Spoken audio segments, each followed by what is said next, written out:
We sing Run River Run in honor of River Brass's 21st birthday. 21 years listening and learning and yearning and watching this river run. This morning we close our annual series that we call Bending the Arc, drawn from the words of Dr. Martin Luther King Jr. when he said the arc of the moral universe is long, but it bends towards justice, which we know he drew from the teachings of our own Unitarian forebear, Theodore Parker.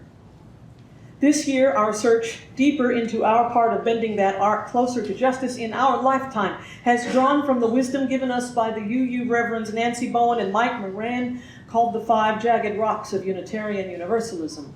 Now, these 5 jagged rocks were in turn drawn from the Reverend James Luther Adams' teachings on the 5 smooth stones of Unitarian Universalism, which teach that revelation is not sealed, that truth is yet being revealed, that all souls are sacred and worthy, that salvation is now, in this place and in this time, that courageous love can transform this world, and that there is a unity that holds all.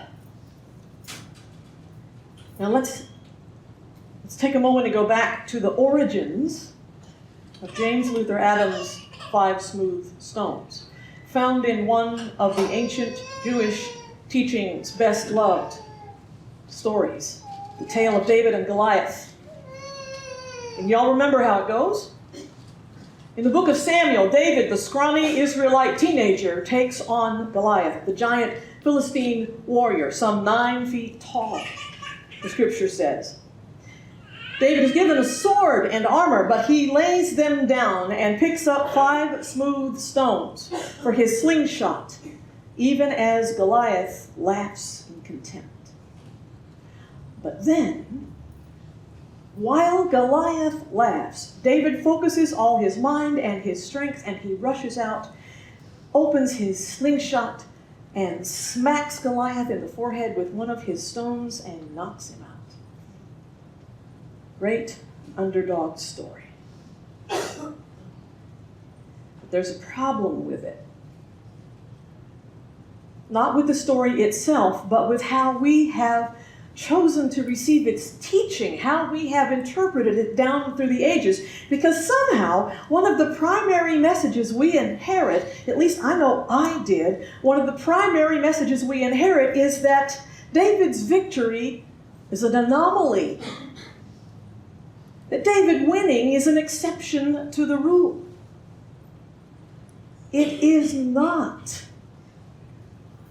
David's win all the time. So says the political scientist Ira Gwyntoft, who studied the wars of the past 200 years and found that David's won at least a third of the time, and sometimes, under some circumstances, as much as twice that, at 64% of the time, even when facing forces many times their might. This is also proven with underdog sports teams, underdog justice activists, underdog freedom fighters, people saying you can't win, and then they do. David's win all the time. How is it possible that they do, when everything we think we know about power says they should not? David's win by unconventional means. By using what they know rather than what they don't know, by recognizing their strengths and their weaknesses and learning how to use both to their advantage.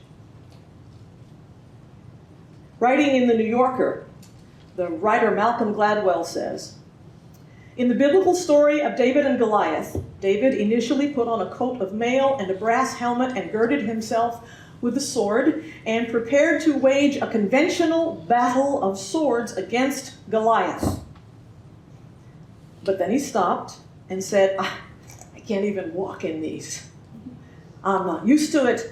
And he took off the armor and laid down the sword, went down to the river and picked up 5 smooth stones and took them in the bag with his slingshot.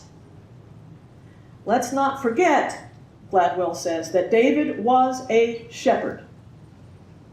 He came at Goliath with a slingshot and a staff because those were the tools he knew.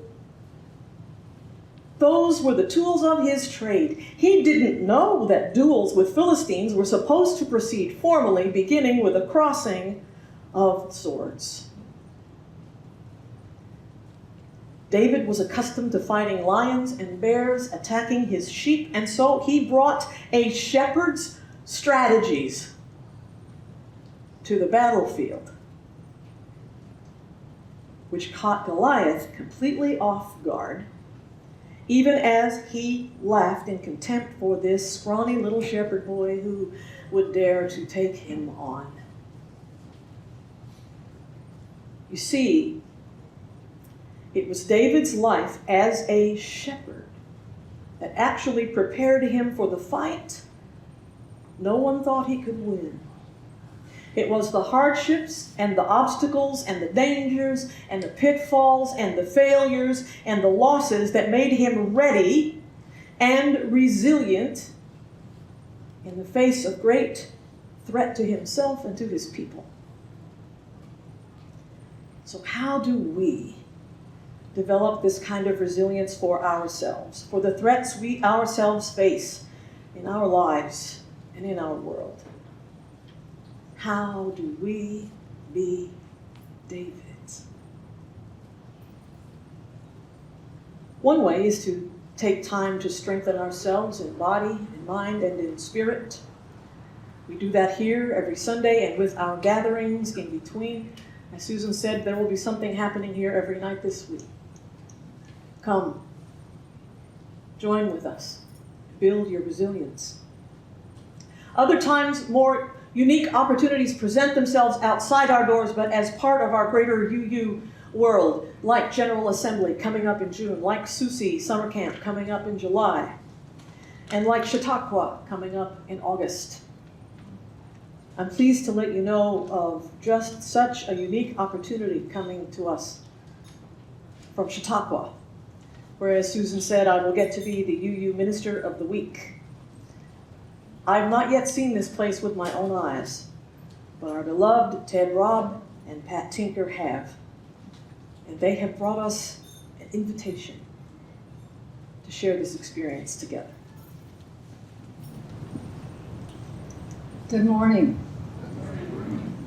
We are Pat Tinker and Ted Rabb, and we would like to take a few minutes this morning to tell you about a place in western New York State called Chautauqua.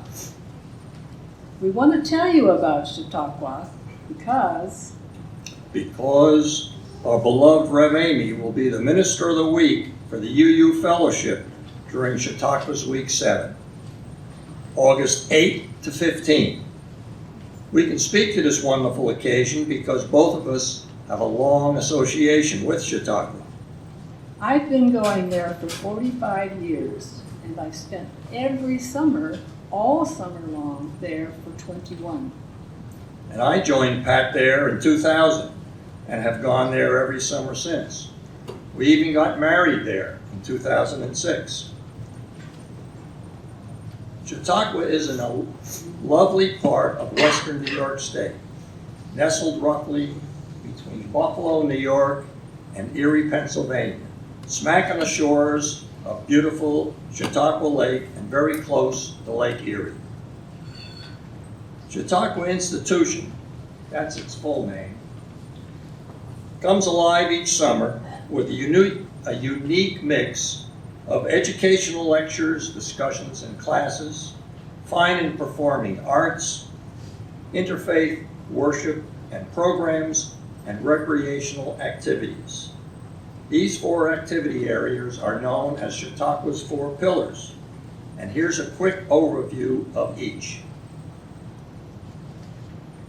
First, the education pillar, which I don't see there yet.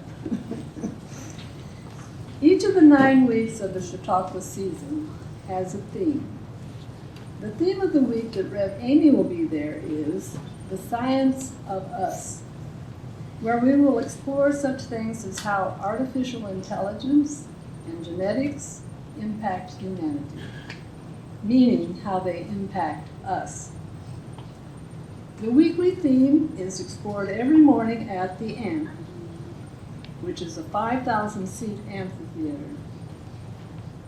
Many famous lecturers have graced this platform, including people like Franklin D. Roosevelt, who gave his famous I Hate War speech there in 1936, and more recently, the likes of astronaut Scott Kelly, jazz musician Wynton Marsalis, and documentary producer Ken Burns.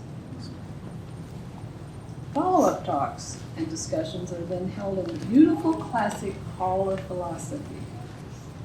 In addition, there are many classes on subjects like how to speak French, how to play better bridge, how to cook like a professional chef, and many more. Chautauqua's many schools of arts also offer education, and Ted will tell you about those. The arts pillar. At Chautauqua, you can immerse yourself in many aspects of the arts. In music, you can enjoy Chautauqua's own symphony orchestra, comprised of over 80 musicians from renowned orchestras across the U.S. You can listen to popular music like the Avett Brothers, the Beach Boys, and many more, and attend recitals with music school students from such prestigious schools as Juilliard, Eastman, and the Curtis Institute. There are also schools of dance, visual arts, theater, and opera. Chautauqua even has its own opera company. This summer, presenting a trio of operas celebrating the centennial of the ratification of the 19th Amendment, giving women the right to vote.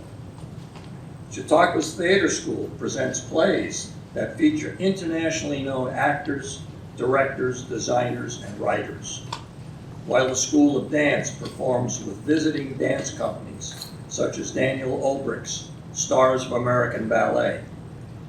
Visual arts at Chautauqua offer exhibitions of many nationally recognized artists, including a sculpture garden that you wouldn't want to miss.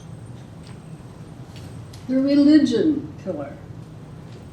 I'd like to first call your attention to the top photo, which is the Hall of Philosophy, where there are afternoon lectures and where the UU services are held each Sunday morning. You will find diverse faiths and religious organizations represented at Chautauqua, about 19 of them. You will also find people with no faith. 14 of these denominations and religious organizations have houses. These houses offer both accommodations and programming. Of course, the most important one to us is the UU house, where Rev. Amy and Brooke will be staying during their week at Chautauqua. The melding of so many faiths provides a unique opportunity for ministerial students of the UU Meadville Lombard Theological School to study for a week at Chautauqua in an accredited course on comparative religions. Each faith holds services on their holy day. In addition, the Department of Religion provides Sunday morning worship in the AMP and the Sacred Song service Sunday evenings in the AMP, featuring the Chautauqua Choir accompanied by the historic Massey Memorial Organ. It's gorgeous. Any visitor can choose to sing in the choir. Rev. Amy will preside at the UU service in the Hall of Philosophy on Sunday, August 9th, in this pulpit. In addition to conducting the Sunday service, she will host the minister talkback on Monday morning at the UU house patio and attend the UU tea on Tuesday afternoon to interact with those attending. Then there's the recreation pillar. This is my pillar. Like so much about Chautauqua, I don't know where to start. There is so much to do there to recreate yourself. First, there is Lake Chautauqua, 22 miles long and 2 to 3 miles wide, where you can take sailing classes or rent any type of small boat you can think of, from pontoon boats to kayaks, paddle boats, and more. You can golf, play tennis, ride bikes, take nature walks, go fishing, play bridge, do lawn bowling, shuffleboard, or swim in the lake or in the large indoor pool in the world-class fitness center. Now, we just told you a little about Chautauqua. You can find more good information and photos on the website chq.org. Again, that's chq.org. And after the service today, as was mentioned, we will gather in the multi-purpose room to tell you more things to do there, where you might stay, and other details, as well as answer any questions you may have. Some River of Grass folks who have already enjoyed Chautauqua will be there. Others are already making plans to join Red Wing and us this summer for rest, recreation, and resilience. Our closing message is, It won't be Chautauqua without you.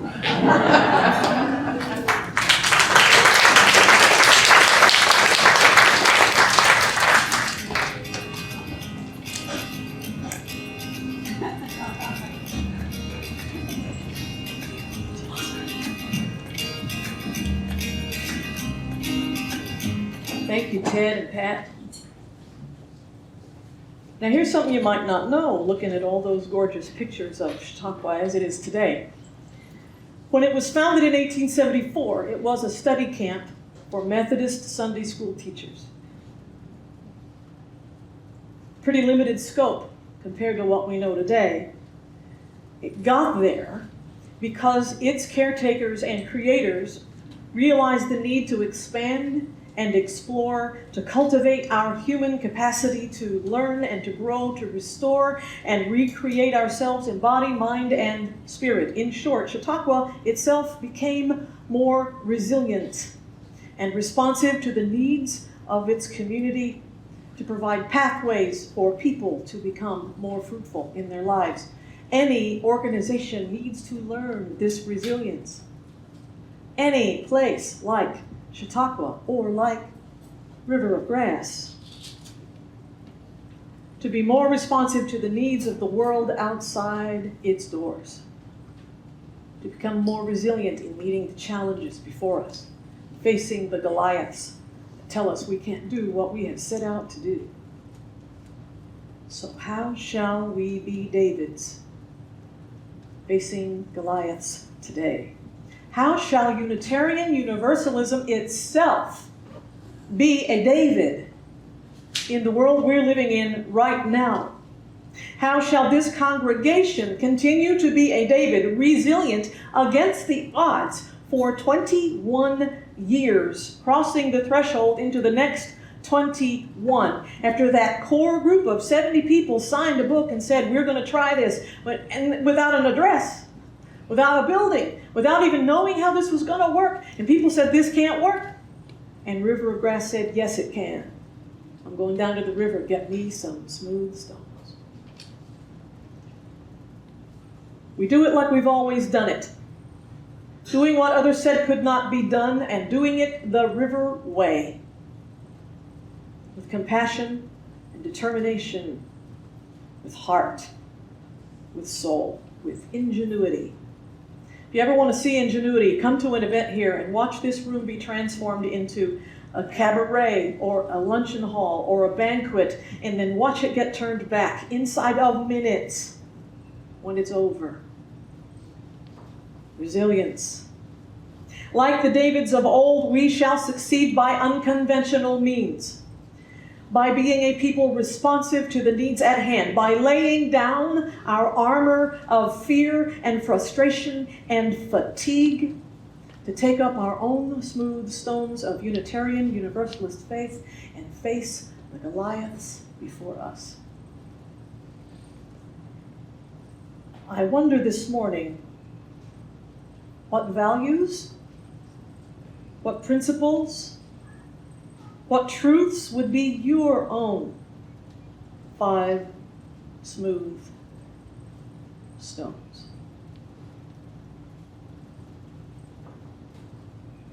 How would we be a people who arm themselves with the fiercest love, with the strength of conviction, with hope that will not die, even as the Goliaths laugh?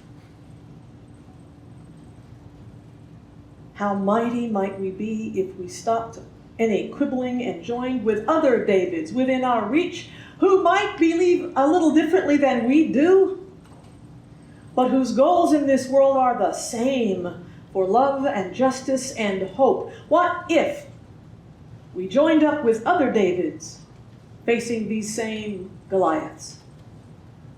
What if we made sure that all those other Davids could share in the world we would transform? Let us, like David, bring our particular skills to the battlefields of our lives.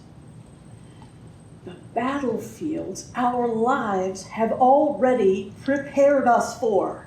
Just like David, who out in the fields watching his sheep learned the skills he needed to protect those sheep and then to protect his people. His life already prepared him, and I dare say the pitfalls and the failures and the challenges, the Goliaths you have already faced, have prepared you for what is at hand in our world right now. We were built for this. We might not want to do it, but we are built for it. Let us know what we know, understand what we don't, know where we're strong, know our weaknesses, and learn how to use both to our advantage. Let us be a people who remember David won. David won.